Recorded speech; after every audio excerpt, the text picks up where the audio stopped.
Have you ever been a student teacher just trying to figure out the world around you, only to have a technology come along and change everything? Hi, I'm Mike Isaacson, and this is my Tech Talk. Corny intros aside, this is about Chat GPT, and it's going to be a little different. I didn't feel a slide deck was going to do this justice. Also, I'm trying to learn how to do videos for my own presentations as a teacher. So, as long as this thing doesn't freak us out too much, doesn't lead to a singularity or Skynet or something, then I'm sure this will age like a banana in the sun. And a year from now, it'll look like I'm trying to explain email to you. But here goes. It's a very timely topic, and all the other good ones were taken. So let's do it. So as far as what ChatGPT is, if you have not seen this before, it's the internet in a hive mind situation, and you can query it and get answers back. It's basically, if you're a technological person, and it's an API to humans. It can write a paper for your students, so careful there. That's the reason everybody's freaking out. And it can do a lot of things, actually. So we're going to dig in here. If you can see my screen, this is OpenAI, just a website. It's just a Google query. Essentially, but a different site. Go to openai.com. Now you need, there's no money involved, but you do need to put your email address down as a reference. I'm sure they're going to hit you up later for buying something, but worth it. So go here. I'm just going to switch tabs because I am already signed up. But if you just try, learn more, log in, it will get you there. You just need an email is all. This is what the main screen looks like. And down here, I'll move my face. Down here, you can just see, just like a Google bar to enter whatever you need.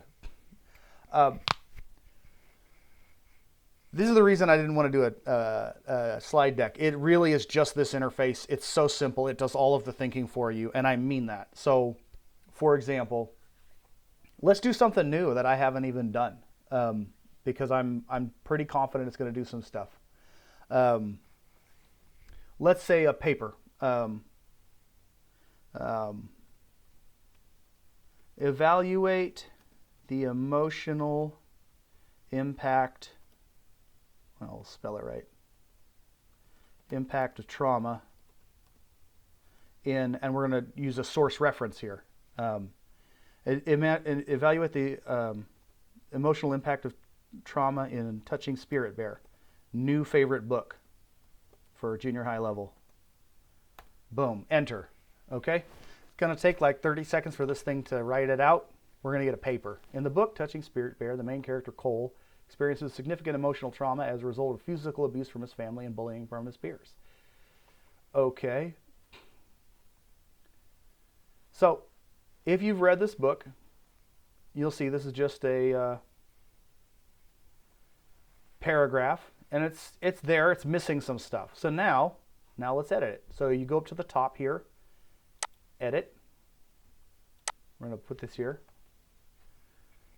Write an essay that evaluates the emotional impact of trauma in Touching Spirit Bear. So once the junior hires figure this out, we're all in for it. What are we going to do, right? So just talking about ramifications of what this means for us is going to be part of this presentation as well. Yeah, there's some fears there about how it's learning, what it's learning, etc. But mostly this has old information, so you can't look up stock tips that are relevant. There's a few other things you can't do with it because it's going to try to not make you be able to get away with crimes, and it's got some built-in safety valves. And of course, there's ways around those probably.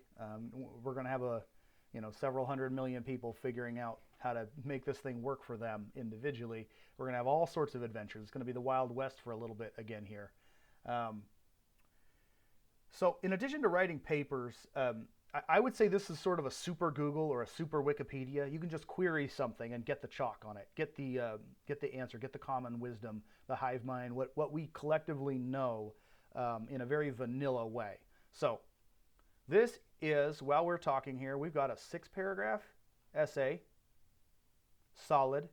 Touching Spirit Bear introduces the topic, introduces the main character, summarizes what happens. Throughout the novel, Cole struggles with emotional fallout of his traumatic past and the guilt and shame he feels for his actions.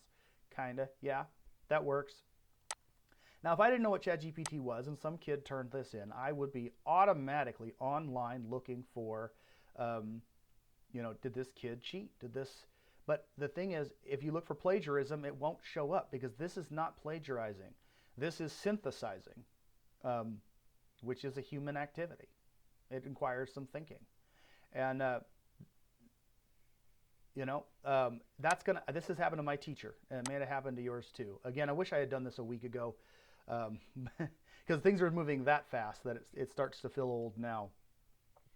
Figuring out this technology, video recording, is taking me a little bit longer. Actually, I had half or more of this presentation done a week ago.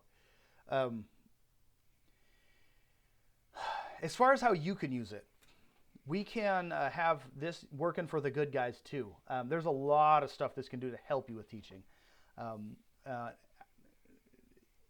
You can kind of supercharge your materials. You want to write an exemplar, this will give you a rough draft for an exemplar. Boom.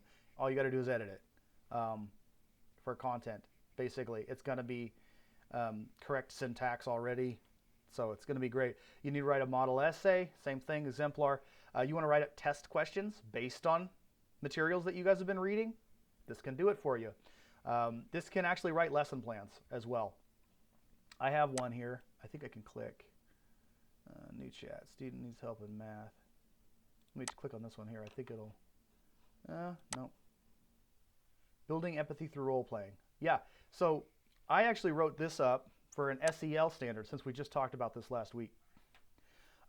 Lesson plan that addresses Washington State SEL Standard 2. Now, let's talk about a weakness here, okay? And you should be able to catch some stuff.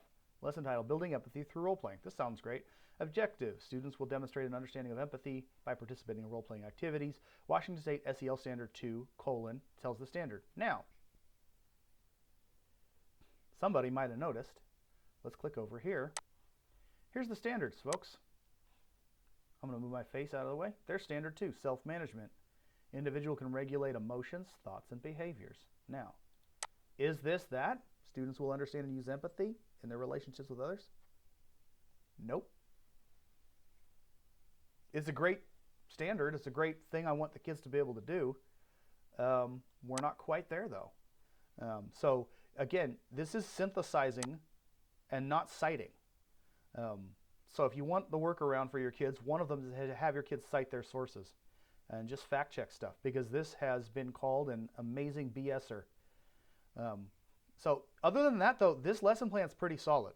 Like if this is something where I wanted to teach kids about empathy and feeling for your neighbor, it's not terrible. Divide the class into small groups. Give them a scenario card. Situational. By the way, you can use this to write your situations up for you, I'm sure, or at least rough draft them. Have it write 10, use the top 5. Have one representative from each group share with the class what they learned. There's so much here that's just stuff I'm still learning. It's crazy. Okay, enough making you freak out. It can help you. It can help write letters to parents, especially if you have a newsletter. That can save you just a ton of time. Heck, this thing could probably, it can probably write a syllabus for the teachers. It can do all sorts of stuff. Let's talk about how it's going to change how we teach. Since we're here, I think I've addressed the interface here enough that everybody can use it. It saves the last several things you've done over here on the left. It can write code. It can do all sorts of junk. It can definitely translate from other languages and into other languages. It's a powerful tool. It also costs them several cents, I think 5 cents or something every time I do a query. And so they're spending something like $3 million a day. So this is not going to be something that just exists in this form forever. I think Microsoft is showing heavy interest. Somebody's going to buy this thing out and work it in. Google, somebody. This is definitely a changing landscape. Coming back to how it's going to change and affect our approach, and these are all guesses. Again, I'm sure I'm going to look like somebody introducing you to the World Wide Web here. in about a year here. In addition to just supercharging what you can do, I had the opportunity to show this to a seasoned teacher I know named Steph, and I just kind of put this in front of her, and she had never heard of it, never seen it, and I just wanted to get her reaction. She's an ELA middle school teacher, and kind of watching her get captivated by like, oh my gosh, you know. And after the initial shock wore off, she's an optimistic person, which is part of why I asked her. She was like, you know what? This can show the kids kind of what we're looking for. This can help them build a mental model. Love that. We've talked about that. And it's a good starting point. We can get these kids to square one if they're having struggles. We can create something that the kids have to work together to fix. There are some other options here. As far as workarounds, though, actually, let's talk about this. So, as theory, we haven't done a lot talking about connectivism. I ran into this, though. But connectivism is talking about how teaching incorporates technology. And it didn't seem especially powerful, either to the professors or myself. I don't know what you guys have thought. But this is kind of connectivism on steroids. This is going to change things a little bit here. It will be like calculators for math teachers and how they've had to sort of revamp everything at the secondary level to include, you know, calculators being able to be used. We're going to do a similar thing for essay writing and other assignments. It will empower us as well. It will, in some ways, raise our expectations for the students. In other ways, just change it altogether, lower them in some expectations, I'm sure as well. There are going to be some basic things that kids don't feel they need to know anymore, and they won't be as solid on the basics.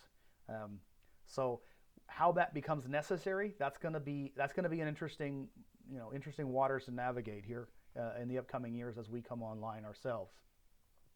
One really good thing, and I'll try to find the article again and link it down below. Somebody had talked about the end of the high school essay. This was their opinion on things. Again, this is 2 weeks old, so we'll see. But he had said to move to the Sal Khan model.